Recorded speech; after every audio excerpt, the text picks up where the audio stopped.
하나님 말씀은 데살로니가 후서 1장 3절입니다. 데살로니가 후서 1장 3절입니다. 형제들아, 우리가 너희를 위하여 항상 하나님께 감사할지니 이것이 당연함은 너희의 믿음이 더욱 자라고 너희가 다 각기 서로 사랑함이 풍성함이니. 아멘. 말씀 제목은 믿음이 더욱 자라라 라는 제목으로 말씀을 나누겠습니다. 믿음이 더욱 자라라는 말씀을 나누도록 하겠습니다. 우리가 영적으로 성장한다는 것은 필연적이고 필수적입니다. 영적으로 성장하지 못하면 우리에게 아주 심각한 일이 벌어지고 있는 겁니다. 킹 제임스 버전에서 보면 더욱 자라고 라는 표현을 헬라어에서 이렇게 표현합니다. 다른 것들 위로 넘어 그 위로 자라다 라는 의미가 있습니다. 이건 곧 뭘 의미하냐면 실질적인 주님을 통해서 변화되어지고 행동이 변화되어지고 그리고 영적으로 성장하는 겁니다. 내면적으로 성장할 뿐만 아니라 우리의 인격이 성장되어지고 그리고 우리의 영적으로 성장하는 겁니다. 중요한 것은 우리의 능력과 우리의 노력으로 내가 바뀌어지느냐, 그건 한계가 있습니다. 그러니까 우리가 의지로 내가 바꿔봐야지 하지만 그건 그렇게 쉽지가 않습니다. 그런 의미에서 하나님이 변화시켜 주셔야 우리는 변화될 수 있습니다. 브리틀리 홀트라는 분이 영적 성장의 세 가지 요소에 대해서 말했습니다. 하나는 영적 성장이란 존재와 관계된 것이다 라고 했습니다. 이 영적 성장이 존재와 관계됐단 말은 무슨 말이냐면 존재는 나 존재 자체, 내가 지금 존재하는 그 자체와 관계가 있다. 그러니까 우리가 영적으로 성장하지 못하면 나라는 사람이 그 정도 수준인 거야. 그러니까 우리가 아무리 목사님, 장로님, 권사님, 안수집사님 직분을 가졌어도 영적으로 성장하지 못하면 그 사람 자체는 영적인 어린아이, 젖먹이에 불과한 거야. 우리는 착각을 해요. 목사님이시면 영적으로 아주 성숙되어지겠지 하지만 이거는 천차만별입니다. 영적 손숙은 뭐와 관계가 있냐면 개인적인 경건과 관계가 있어요. 그러니까 신앙생활은 교회에서 신앙생활 잘한 거 중요하지만 동시적으로 내 가정에서 신앙생활 잘해야 돼. 내 삶에서 신앙생활 잘해야 돼요. 이 두 가지가 되지 못하면 무슨 일이 벌어지냐면 이 두 가지가 하나라도 균형이 깨지면 문제가 생겨요. 그러니까 과거에 이거예요. 새벽기도, 예배에 다 참여하면서 열심히 다 하신 분들이 아이들 도시락을 안 싸주는 거야. 교회 집사님이란 분이, 권사님이란 분이.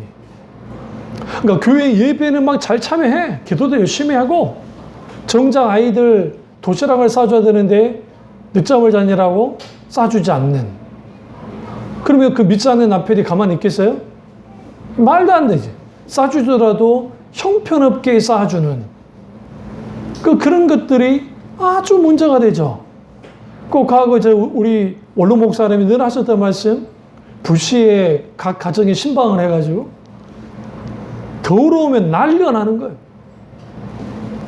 아주 그냥 모욕에 가깝게 호통을 치시는 거예요. 어디 집사가 돼가지고 집이 이 꼴이냐고 막. 근데 옛날에는 다 집들이 작아가지고 그러잖아요. 솔직히 어디다 집어올 것도 없는데 왜 목사님 막 그렇게 하셨냐면 신앙생활 아무리 잘해도 집에서 최선의 삶을 살지 못하면 그게 덕이 되겠냐는 거예요, 도대체. 그래서 부시부시 가게도 막 들렸다가 하시고 막 집도 어디로 드시려고 그런 게 아니라 하셔가지고 막 하시는 거예요. 그러니까 믿지 않는 남편들이 좋아요. 본인들이 못할 말들을 목사님이 해주고 가니까.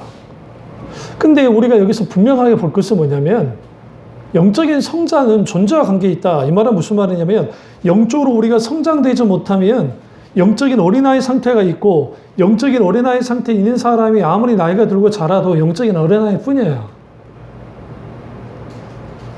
기독교를 오해하면 안 돼요. 기독교와 세상 종교의 차이는 뭐냐면 세상 종교는 기본적으로 내가 누구인가, 나는 어떻게 살아야 되는가 관심이 많아요. 그런데 기독교의 출발 조차가 너희는 하나님의 자녀야. 하나님의 권속이야. 하나님이 너를 창조하셔서 너희는 하나님의 형상으로 창조됐어. 너는 내 거야. 너희는 소유된 백성이야. 왕 같은 제사장이야. 이미 우리 정체성은 분명해요. 그러니까 하나님을 만나고 난 다음에 우리는 완전 바뀌어진 사람들이에요. 근데 뭐가 안 바뀌어졌냐면 생각이 안 바뀌어지고 중심이 안 바뀌어지는 거야. 왜? 여전히 세상적인 것들을 가지고 살아가기 때문에.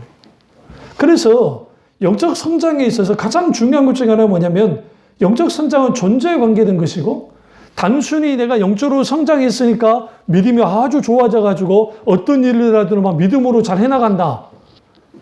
그런 환타지예요.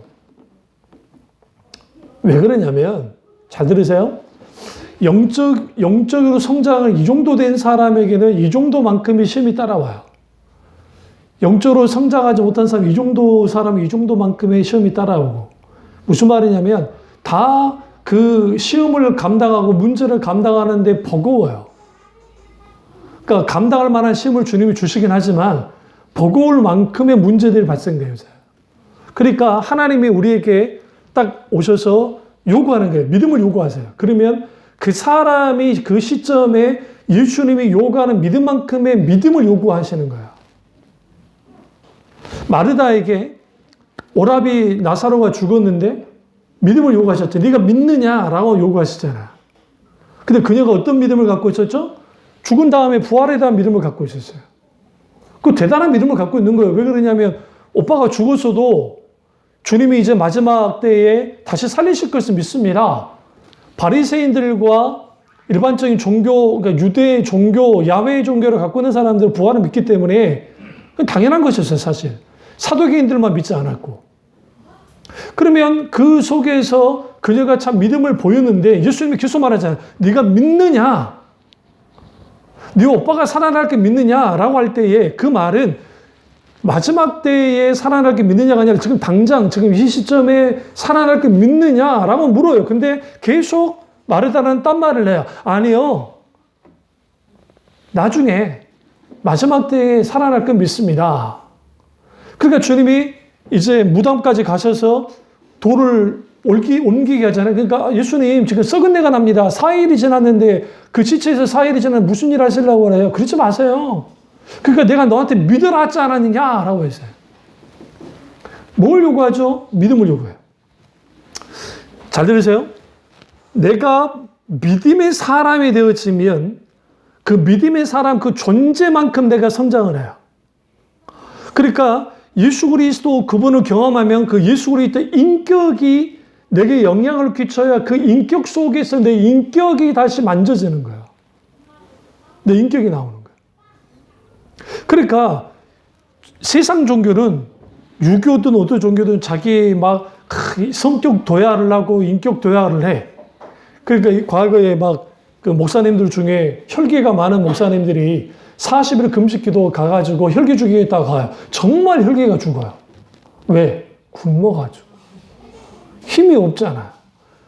여러분 말이 좋아 40일 금식기도지 40일 기도 금식기도 어떡합니까? 40일 금식기도는 아예 안 먹는 건 아니고 단식하면 죽기 때문에 물을 마시고 그 다음에 소금하고 이제 일단의 그 주스 있죠. 그러니까 과일즙 같은 그것을 조금씩 섭취해야 돼. 안 그러면 몸이 큰일 나기 때문에 이제 그것까지는 하는 거예요. 그러니까 성격이 굉장히 혈기가 다 죽어. 또 그럴 수밖에 없는 게 기도원에 올라가서 그렇게 하셨으니까 매일 말씀 보고 예배 드리고 기도하고 또 말씀 듣고 하니까 그 삶 속에서 누가 건드는 사람이 없잖아요. 기도원에 막 부딪히고 막 들이받는 사람이 없을 것이고. 그러니까 혼자서 이런 생각도 하고 기도하면서 배도 고프지만 이제 쭉 하고. 저도 여러분도 금식기도 해봤겠지만 금식기도 가장 힘들 때가 3일째 지날 때예요. 그리고 일주일 지나면 한 15일 정도, 그러니까 일주일 지나고 더 지나면 이제 어느 정도 돼요. 고비가 오긴 하는데, 그러니까 혈기가 다 사라진 것 같아요. 이제 목사님이 성자가 돼서 교회를 내려왔어. 그 다음 주 설교하는데 너무너무 얼굴에서 빛이 나고 목사님이 온화한 미소를 막 지으시는 거예요. 예배 쫙 데리고 갔는데 사모님하고 한판 한 거예요. 혈기를 확 뿌리면서. 아, 내 혈기가 죽은 줄 알았는데 안 되네? 당연히 안 되죠. 왜요? 혈기가 죽는다는데 죽지 않아요. 왜 안 죽어요? 그리스도의 인격이 내게 영향을 끼쳐야 되는데 그러려면 나의 존재적 변화가 필요해요. 심리학에서는 성격은 안 변한다고 봐요. 그래서 성격 유형 검사 해가지고 절대로 성격은 변하지 않는다 봐요. 그런데 신앙의 세계 안에는 나의 성품 외에도 그리스도의 성품의 영향을 받아요.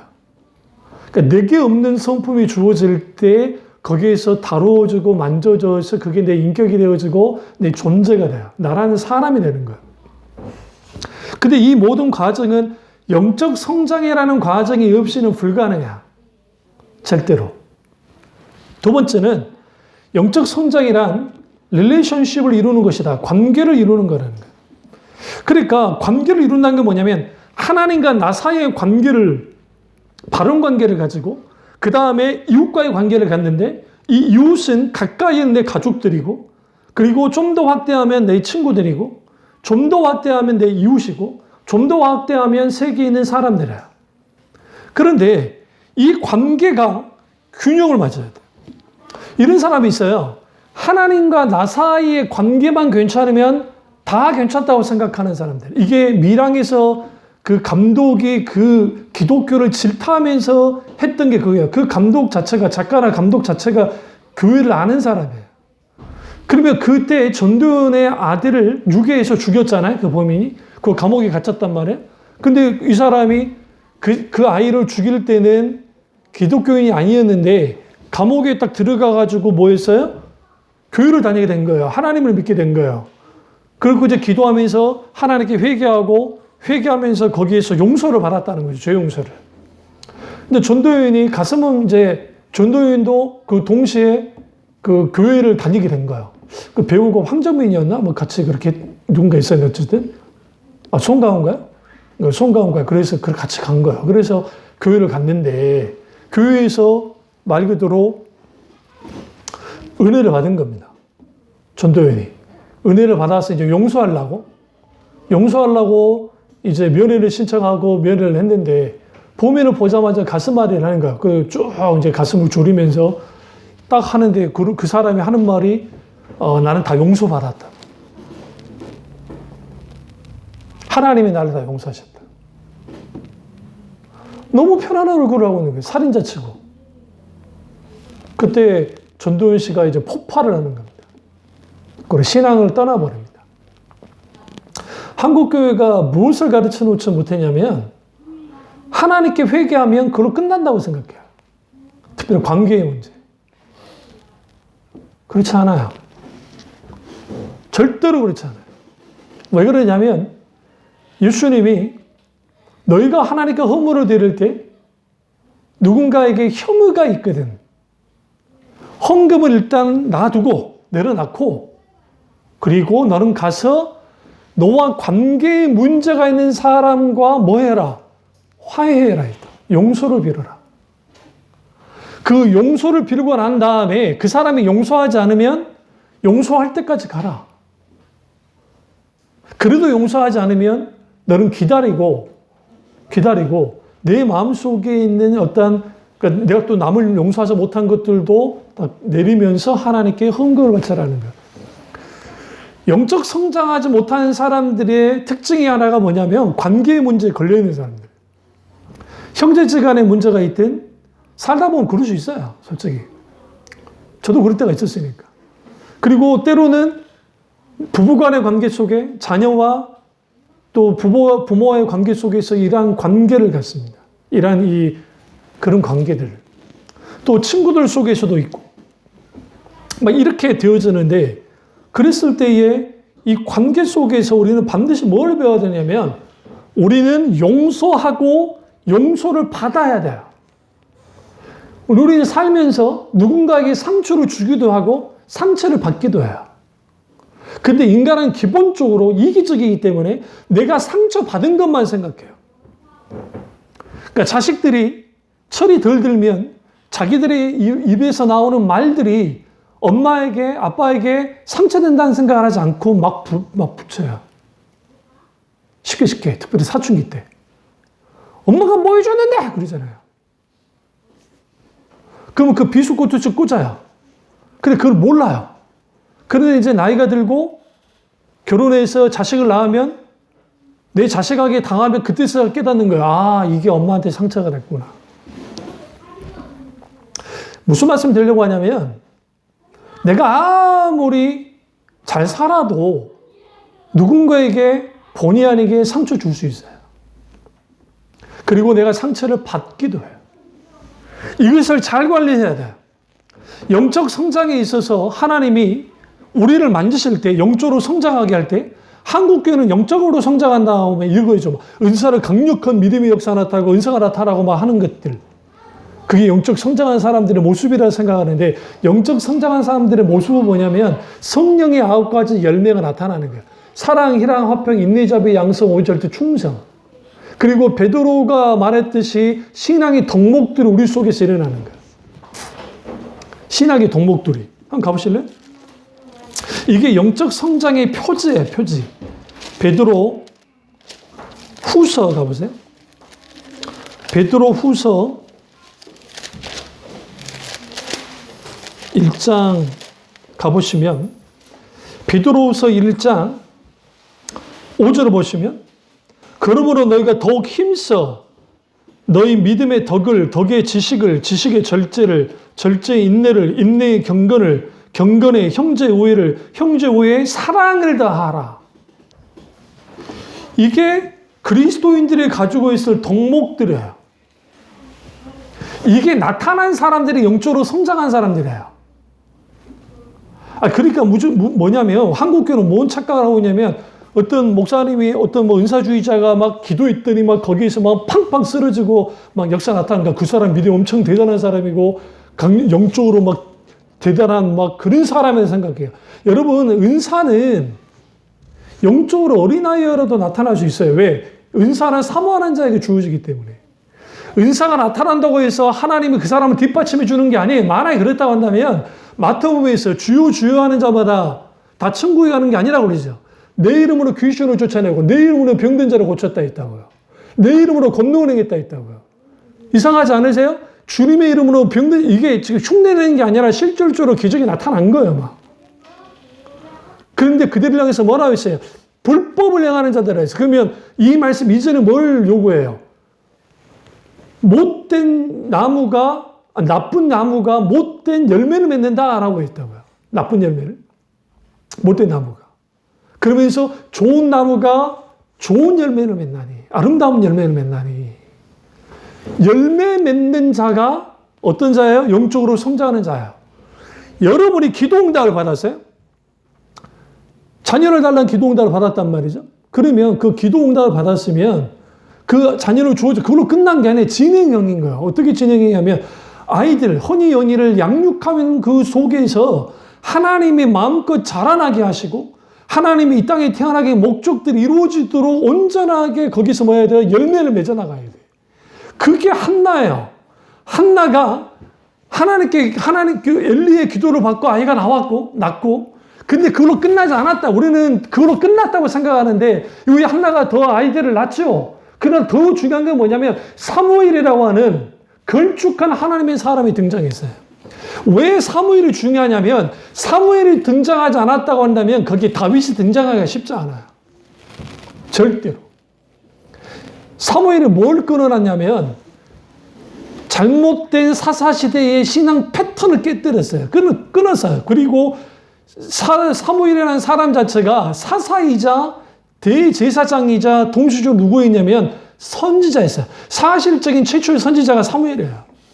그러니까 선지자를 이끌었던 아브라함, 모세, 이것은 하나님이 선견자, 미리 보는 자, 이걸 그 프로펙트 하면서 이제 하나님이 보여준 것을 미리 보고 아는 자들, 그들이 선지자예요. 그런데 그 선지자는 표현하긴 했지만 실질적인 선지자의 등장은 사무엘을 통해 등장이 된단 말이에요. 그래서 완전히 시대가 바뀌어져요. 영적인 판도가 다 바뀌어 나가요. 누구를 통해서? 사무엘을 통해서. 반면에 히스기야는 달라요. 히스기야가 병을 고쳐달라고 하나님께 기도했어요. 이제 죽을 병에 걸렸잖아요. 죽게 됐다 했잖아요. 성경에 보시면.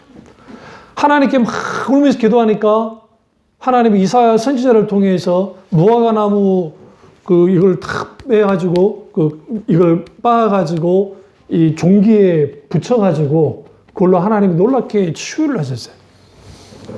치유하고 난 다음에 얼마 되지 않아 아이를 가졌는데 그 아이가 누구냐? 므낫세예요.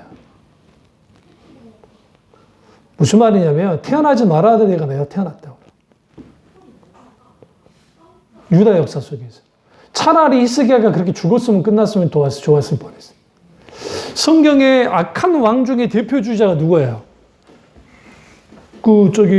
북이스라엘에서는 여로보암, 남유다에서는 므낫세예요.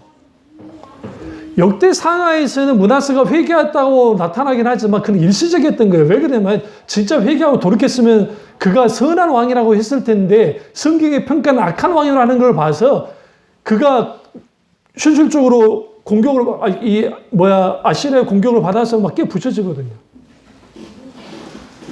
므낫세가 잡혀가거든요. 그때 하나님께 부르짖어서 돌이켜서 회개해서 다시 돌아오긴 해요. 왕위를 다시 잇긴 해요. 그러나 이후에 바뀌어지지 않았어요. 그 이후에 므낫세의 길을 따라요, 사람들이. 악한 길들. 여기서 우리는 뭘 할 수 있냐면 우리는 기도하면서 영적으로 성장하지 못한 사람들의 전형적인 특징들이 뭐냐면 영적으로 성장하지 못한 사람들이 한결같이 뭐예요? 어떤 기도응답 받고 모두 받았어요. 막 간증도 해. 그런데 그 사람이 갖고 있는 열매가 어떤 열매냐고요. 우리 모두는 그 사람이 영적으로 성장했다 안 했다. 여러분 자신도 마찬가지예요. 내가 영적으로 성장했다 안 했다는 내가 기도 지금 열심히 하고 예배 빠지지 않고 뭔가 내가 열심히 하니까 나는 영적으로 성장한 사람 그게 아니고 내 속에 열매가 맺어지고 있는가.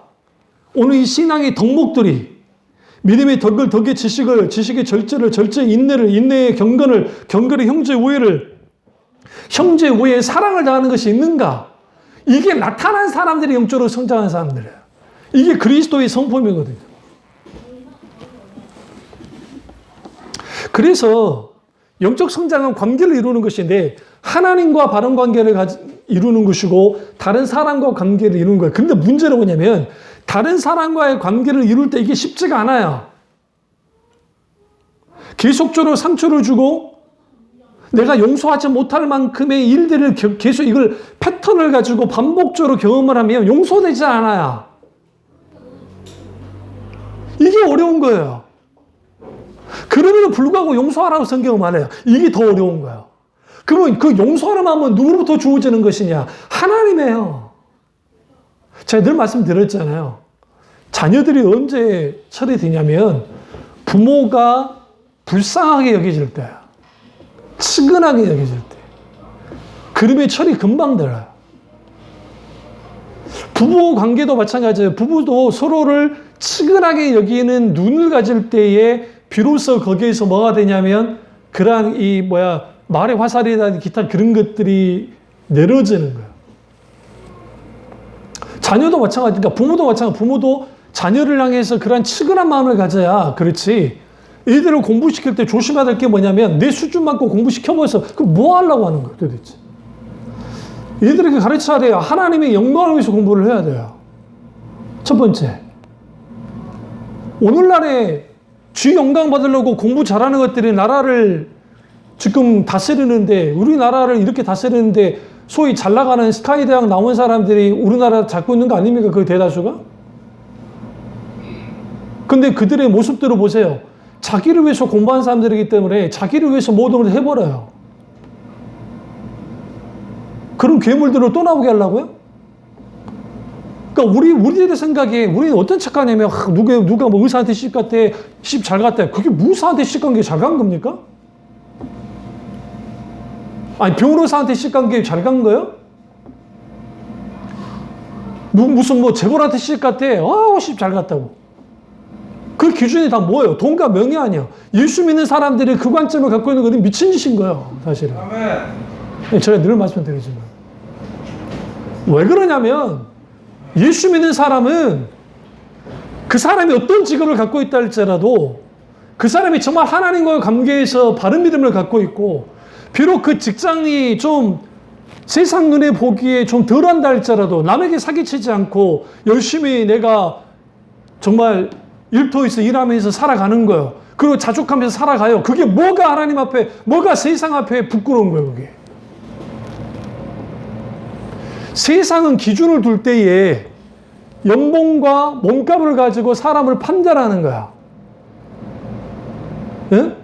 양준혁 씨가 잠깐 내가 뭐 포털 읽다 보니까 자기 결혼할 그분에게 뭐 몸값이 없이고 자기 가방인가 뭐보다 뭐 몸값보다 못하다는 식으로 말을 했는데 그 사람은 원래 야구 선수니까 몸값 그게 익숙하니까 자기도 모르게 뱉었을 줄 모르지만 그게 양준혁 씨뿐만 아니라 많은 사람들이 뭔가를 판단할 때에 그 사람의 뭐 경제력, 그 사람의 뭔가 뭐 학력, 그 사람이 뭐 가지고 다 판결을 해요. 그게 하나님 앞에 통하냐고요. 하나님은 외모를 취하지 않는다고 성경을 말하고 있어요. 외모를 취하지 않으세요. 영적으로 성장하지 못한 사람들이 그것을 가지고 그렇게 나가는 거예요. 실제로. 그러니까 우리가 뭔가를 해나갈 때는 학군이 어쩌고 뭐고 어쩌고 하는데 예수 믿는 사람들이 왜 그런 데 흔들리냐는 거예요. 얘들 좋은 대학 나오게 하려고? 좋아요. 나도 그런 바람이 있어, 솔직히. 제가 천천히 하나님 먼저 와서 제가 연세대학교 신과를 가지 않은 거였어요. 물론 실력도 안 됐겠지만 도전조차도 안 했다고. 원래 제 계획 중 하나가 연대 신과를 가서 거기 신과 나와서 힘들더라도 독일이든 어디든 유학을 가서 그 유학 갔다 온 다음에 하고 싶은 마음이 있었다고. 근데 그 당시 제가 연대 신과를 갔어도 경제적으로 뒷받침 못해요, 우리 어머니가. 왜? 형도 학교를 다니고 있는데. 그러니까 장학금 받고 가야죠. 그러니까 신학대학은 그나마 덜하니까, 그보다 훨씬 덜하니까. 근데 지금 후회함 전혀 없어요. 후회함이 없다고. 왜 그러냐면, 우리가 하나님과의 관계 속에서 어떤 관계를 가지고 누군가를 판별하고 판단할 때에 하나님은 태도를 봐요. 항상. 우리도 똑같이 태도를 봐야 돼요. 저는 그래서 사람의 태도를 굉장히 봐요. 태도가 거슬리면 그 태도 거슬림에 대해서는 분명하게 때로는 잡을 때가 있어요. 그건 뭐냐면 그걸 안 잡아놓으면 이게 똥인지 오줌인지 몰라. 이게 뭔지를 몰라.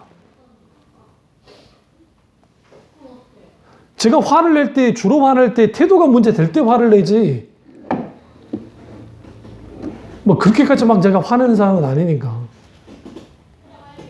그러면 우리가 분명하게 영적으로 성장한다는 것은 결국은 우리 속에는 관계가 잘 되어지는 것이고, 그렇다고 한다면 아이들에게 가장 먼저 가르쳐야 될 게 뭐냐면 하나님과 관계 속에서 철저하게 신앙을 세워야 되고, 그 기독교 신앙 속에서 아이들이 자라나오면서 그 공부를 하든 뭘 하든 기꺼이 여목사님 막내 아들이 연대 의대에 들어갈 수 있었음에도 불구하고 과학과목이 포기하고 경영학과인가 다른 학과로 갔던 것은 세상 눈으로 보면 바보짓이잖아요. 그렇다고 부모된 목사님과 사모님이 애를 누르는 게 아니고 주일날 가서 면접을 하고 뭘 해야 되는데 하나님께 기도를 하는데 그 친구가 그런 거야. 어떤 하나님의 감동도 안 주시는 거야. 그리고 그렇게 하지 않기를 원하시는 그런 게 있어서 그래서 그 친구가 결단하고 안 가고 포기하고 다른 과로 간 거 아닙니까? 지금 신학을 하고 있지만. 그럼 우리는 여기에서 뭘 볼 수 있냐면 저나 여러분이나 하나님을 위해서 손해볼 수 있는 사람들로 만들어내야 돼요. 여기서 손해본다는 게 우리가 세상적인 기준의 그런 손해가 아니고 내가 기꺼이 하나님 때문에 불편을 감수하고 하나님 때문에 손해하는 거예요. 제가 유학을 가기 위해서 준비를 다 했었어요. 저 혼자. 우리 어머니도 몰라요. 지금 내가 그것도 몰라요. 실질적인 내 안에 있던 분을, 그 학장도 직접 가서 호텔에 가서 만나기도 하고. 근데 기도하는데 하나님이 막아버린 거예요. 그러니까 내 마음속에 나는 더 가고 싶으니까, 가고 싶은 마음이 강하니까 했는데, 그걸 막으시죠. 그리고 우리가 거기서 멈추는 거예요. 멈춘 결과가 이 작은 교회에서 목회를 하고 있는 거예요. 근데 뭐가 잘못된 겁니까? 그러니까 오늘 우리가 분명하게 뭘 보셔야 되냐면, 하나님과의 관계 속에서, 그리고 다른 사람과의 관계 속에서 문제가 있는 사람이 영적으로 성장한다가 불가능한 거예요. 그러니까 기도만 냅대하고, 뭐 소위 성경 통독하고, 이상한 거 뭔지 아세요? 막 통독을 막 1000독을 했대. 막 100독을 했대. 근데 막상 이야기 나오고 하다 보면 이게 영 아닌 사람들이 많아요. 기도 막 상기도 하고 막 기도는 열심히 하는데 이게 아니요, 사람이. 왜 그런 줄 아세요? 영적 성장이 뭔지를 몰라서 그래요. 열매 맺는 것이고. 그리스도의 성품이. 오늘 신앙의 덕목, 7가지 덕목이 나타나는 사람들이 영적으로 뭐 하는 거예요? 성장하는 것이고. 세 번째는 그 영적 성장은 디시플린과 관계가 있어요. 그러니까 이건 훈련과 관계가 있어요. 이걸 doing이라고 그래요. 그러니까 훈련이라는 게 뭐냐면 개인의 경건의 연습이 없는 사람이 어떻게 영적으로 성장하겠냐고요. 저희 교회 홈페이지에 설교가 계속 올라가고 있습니다. 그러면 저희 교회가 홈페이지 설교를 올리는 이유는 단순히 안수호 목사가 설교를 잘하기 때문이 아니에요. 설교는 잘하고 못하고가 없어요. 좀 말씀드리지만. 물론 잘 전달하는 목사님이 계시고 좀 덜 그런 분들이 있을지 모르지만 진리에 합당한 말씀이 선포되어질 때는 그러면 적어도 여러분이 일주일의 삶 속에서 할 때 우리가 요즘에 코로나나 뭐다 뭐 수요예배 금요예배 나올 수도 없으니까 그렇다 한다면 저 혼자서 설교를 올리는데 일부러라도 계속 올리잖아요. 올리는데 그러면 여러분의 일주일 동안 적어도 한 번씩은 들어와야 돼요. 들으셔야 돼요. 오늘 이 주일 이 설교도 들어야 돼요. 왜냐하면 놓쳤던 부분이 있으면 들어야 돼요. 그리고 설교는 그래서 여러분 제가 일부러 잘 보세요. 수요 금요 설교들이 굉장히 짧아요. 왜 그랬을까요? 반복적으로 들으라고요. 반복적으로 듣기 참 좋은 이유가 우리 주일 오전 설교 같은 거의 50분에서 1시간 정도 설교를 하는데 거의 30분 정도, 30분에 31분, 좀 길어봤자 한 40분 가까이, 35분이에요. 그러면 한 번 더 들을 수 있어요. 내가 지금 들었던 설교를 다시 한 번 들을 수 있다고요. 그러면 내가 한번 처음 들었어요? 그렇게 다시 한번 들으면 내가 놓쳤던 부분을 내가 듣게 되고, 그리고 그 말씀을 반복적으로 듣다 보면 내게 부딪혔던 것들이 있으면 잠깐 뭘 적든지 아니면 그걸 놓고 기도하면서 그 말씀을 품고 나가야 돼. 이게 디시플린이에요. 말씀을 듣는 훈련이기도 하고. 또 하나는 뭐냐면 기도의 훈련이에요. 기도해야죠. 기도의 자리로 나가야죠. 말씀을 묵상하고 있는 자리로 나가야 되고. 제가 왜 우리 아이들에게 성경 필사를 하게 하느냐. 생돈 들여가면서. 응? 응? 농담입니다. 그 이유가 뭐냐. 성경을 가까이 하게 하길래 그래요. 저 아이들이 잘하면은 기억은 잘 안 나겠지만 뭔가 하긴 했어. 뭔가 하긴 했어. 쓰긴 있었어. 하나님의 말씀을 가까이 해야 돼. 그래서 그 성경에서 뭐라고 합니까? 모세오경 속에서 너희의 이마에 메노라라고 하는 하나님의 말씀을 여기다가 매기도 하고 손에다가 테필라, 테필 그런 것들을 해서 말씀을 계속 묵상하게 만들었어요. 문자방 왔다 갔다 할 때 거기에 있고. 그런 것들이 왜 그렇게 했냐면 너희는 어려서부터 말씀을 가르쳐라고 말씀하고 그리고 우리는 말씀을 가까이만 해야 되고 그렇다 한다면 우리는 적어도 개인의 경건의 연습 이것은 하나님 그분을 묵상하는 것부터 시작해서 기도도 하나님과의 대화, 깊은 대화로 나아가고 하나님 말씀을 묵상하고 읽고 그리고 설교 말씀도 듣고 여러분, 기독신앙은 절대로 게으른 상태에서 신앙을 유지하는 건 불가능하고 영적으로 성장한다는 것은 불가능해요. 근데 오늘날의 기독교가, 오늘날 너무 많은 교회들이 그렇게 해도 된다고 가르치는 거예요. 다만 뭘 강조하냐면 교회에서 나오는 활동을 굉장히 많이 만들어 놨어요. 그렇게 해야 내가 신앙생활 한 것 같으니까. 그래서 교회가 큰 교회일수록 프로그램이 굉장히 많아요. 그래서 그 프로그램에 참여해요. 정작 가장 중요한 하나님께 예배 드리는 것에 뒷전을 밀려나요. 이게 기본적이에요. 워낙 교회들이 크고 시설이 좋기 때문에 자기들이 만나서 막 교제 나눌 수 있어요. 요즘은 코로나 때문에 그게 안 돼서 그렇지 그런 게 많아서 그렇게 활동하면서 종교심을 내가 갖고 그 다음에 같이 마음 맞는 사람들하고 막 그렇게 소위 이걸 종교유의라고 하는데 종교유의하는 게 가능해요.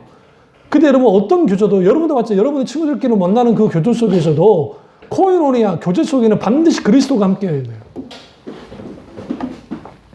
여러분이 친구들끼리 대화 나누는데 그게 내가 이번 주간에 하나님 이렇게 만드셨던 그런 부분을 나눈 게 없으면 여러분은 정말 빵점인 거예요. 분명히 말씀드리지만. 목사님들끼리도 만났을 때 사소한 이야기만 하고 그렇게 끝나는 분들이 많아요. 빵점이야. 그러니까 나랑 친한 목사님들의 특징들이 뭐냐면 하나님이 이렇게 하셨던 것에 대한 것들이 간간히 나와요. 일반적인 대화를 나누긴 하지만. 근데 뭐 이런 이야기 저런 이야기 하는데 정작 내가 하나님께서 내가 깨달았단 말, 왜 그런 게 없냐면 일주일 동안 경건에 연습하는 삶을 살지 못한 거예요. 하나님이 일주일 동안 삶 속에서 어떻게 하나님이 역사하셨던 것들이 그런 흔적들이 없는 거지. 그러니까 날 것 가지고 그냥 나누는 거야.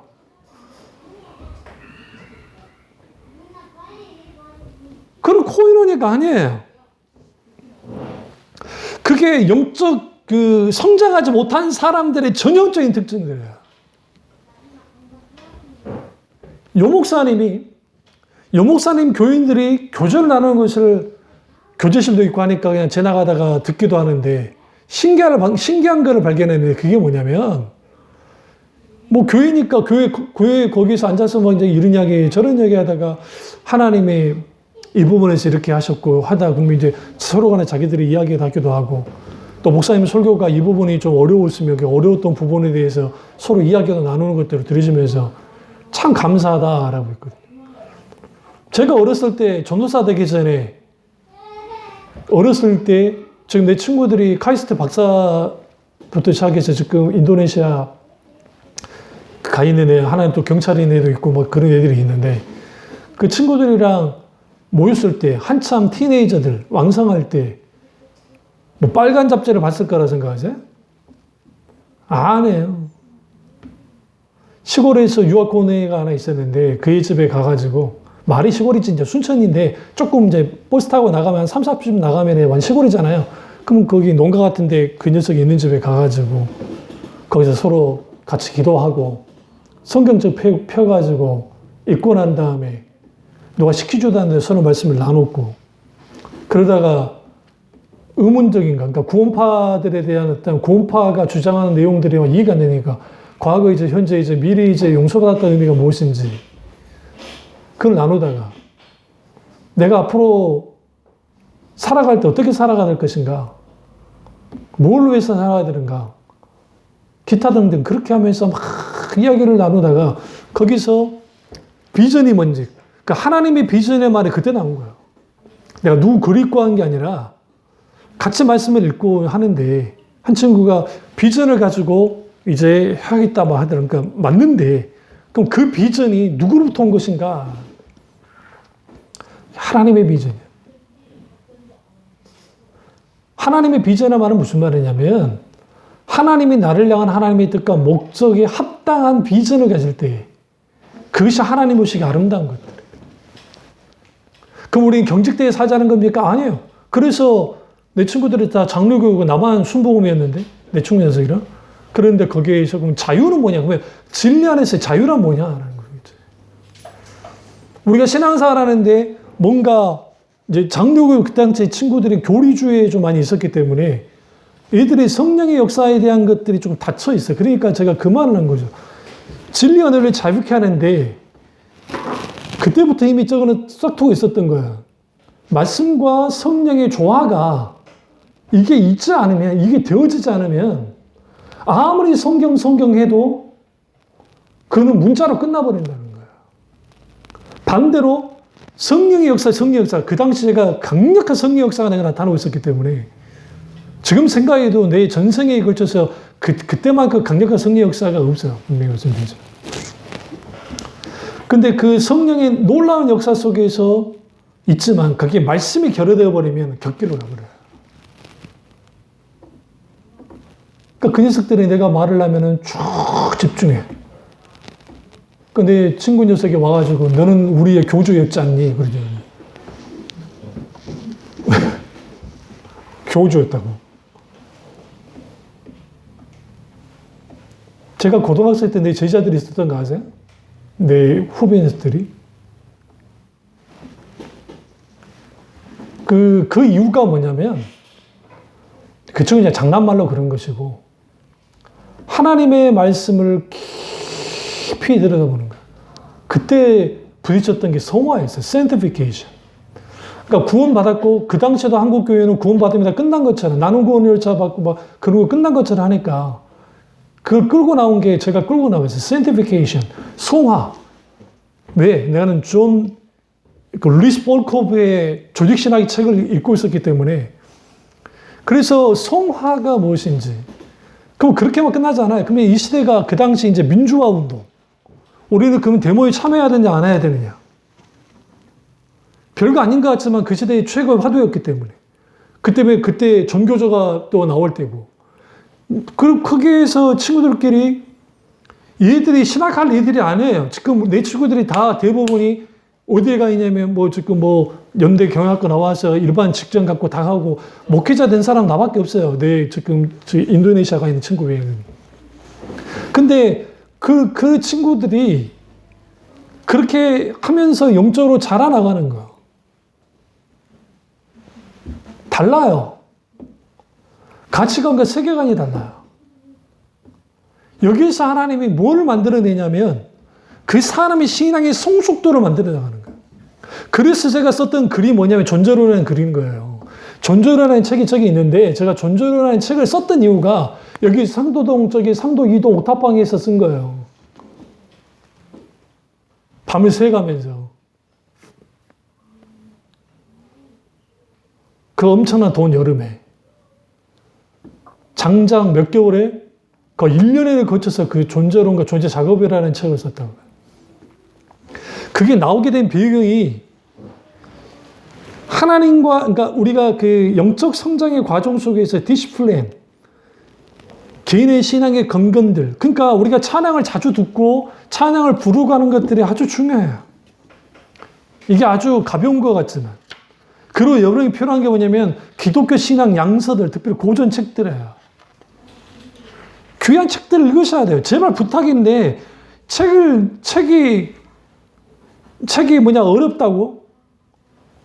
에든 토저 목사님 책 정말 쉽거든요. 근데 제 설교를 들으신 분들이 아실 거예요.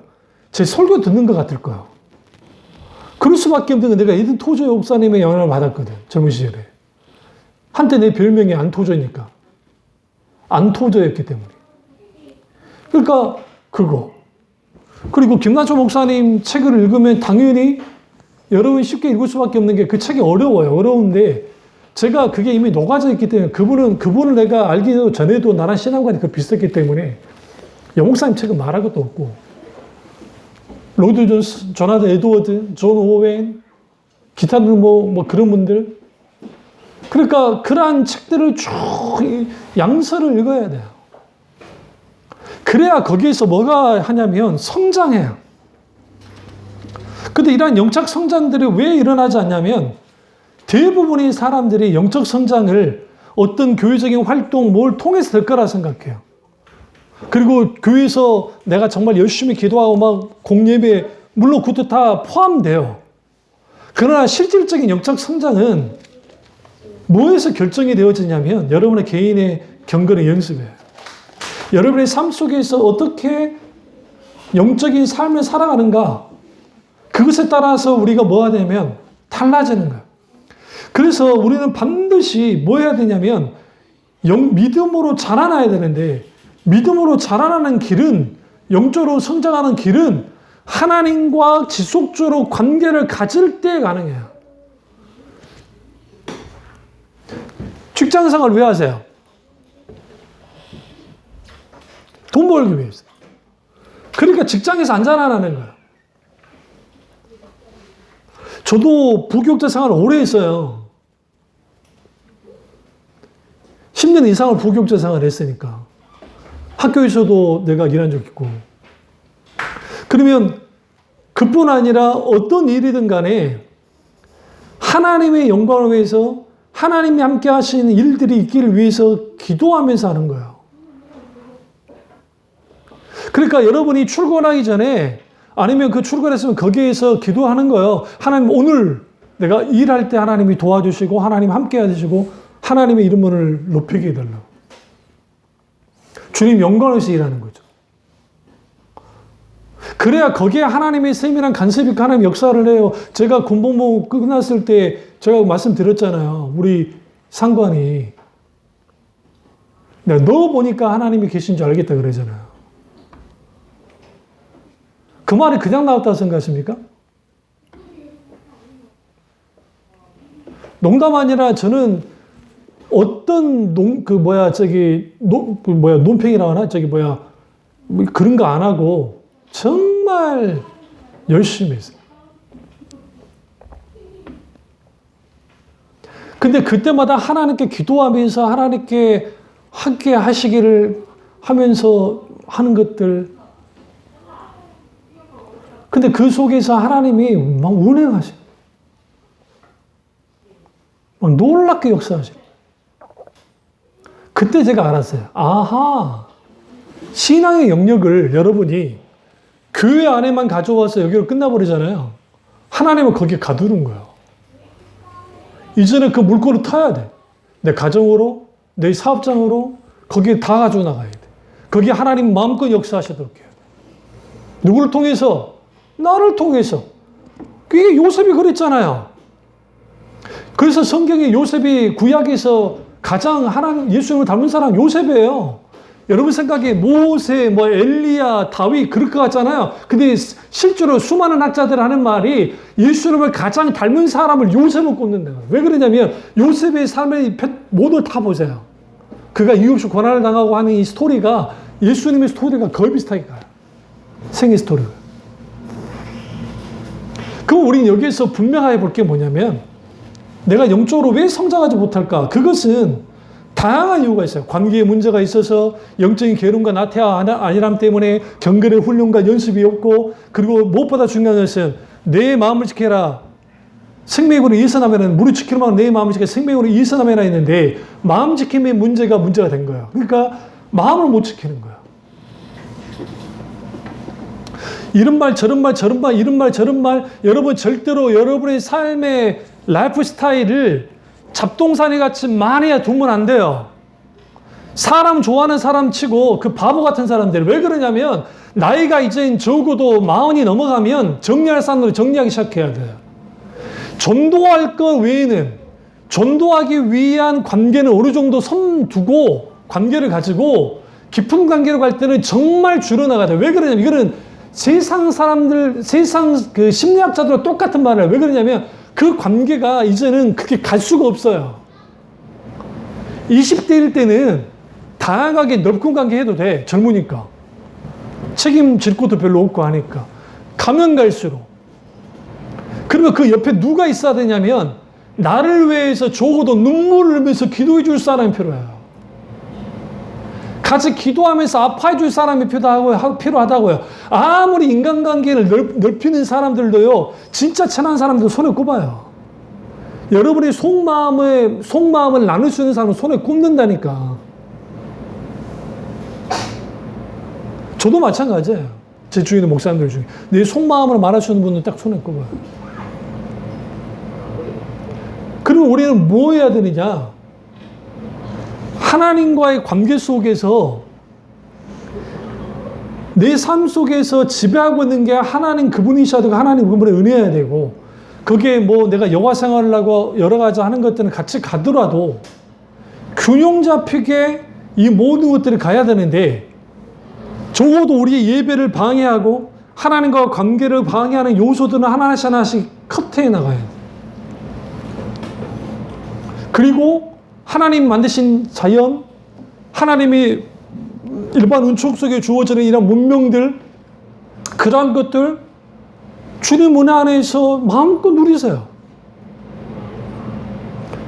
민주야하고 예소가 순천만 거기 가니까 안 좋아하죠. 당연한 거. 그게 뭐가 좋겠어? 나이 들었다는 표시예요. 나이 들면 들수록 자연이 좋아져. 근데 나 같은 사람은 어렸을 때 학교도 안 가고 산으로 들로 다녔다 했잖아요. 초등학교 3학년 때까지. 자연의 아름다움이 뭔지를 알아요. 자연 중에 제가 가장 좋아하는 게 노을이에요.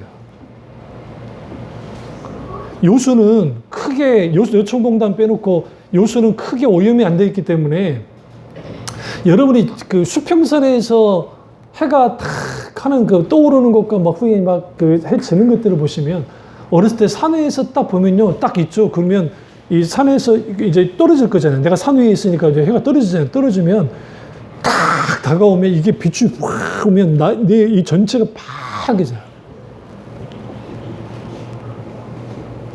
그럼 그 따스한 느낌이 이게 하나님이 창조한 그 세계.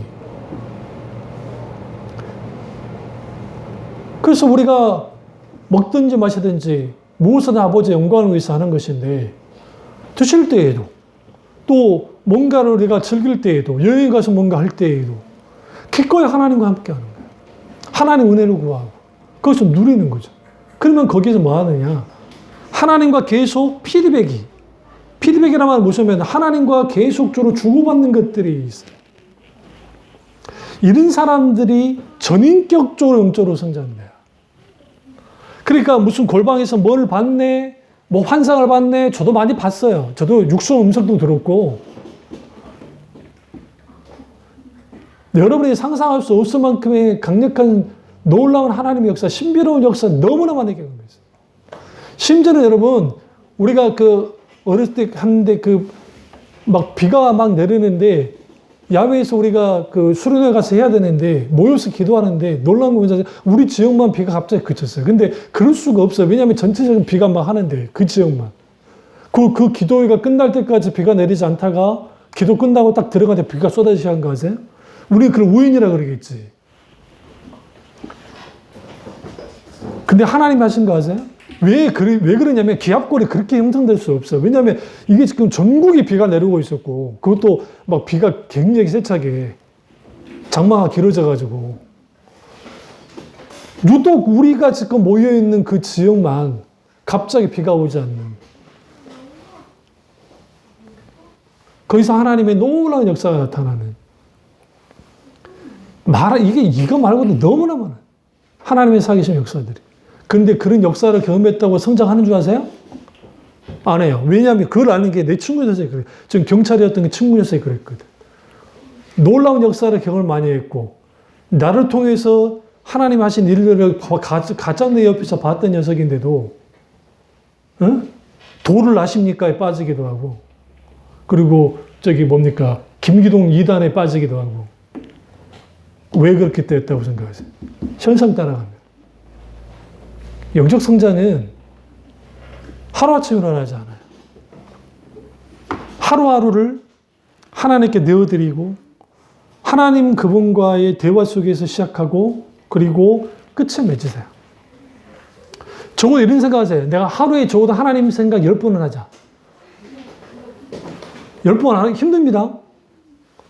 우리 생각, 하나님 생각 10번 쉬울 것 같아요? 쉽지 않아요.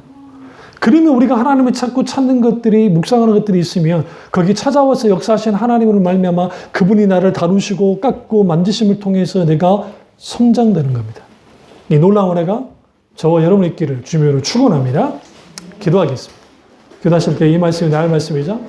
우리 말씀 되게 기도하겠습니다. 사랑의 주님 역사하신 우리 주 우리와 함께 하시고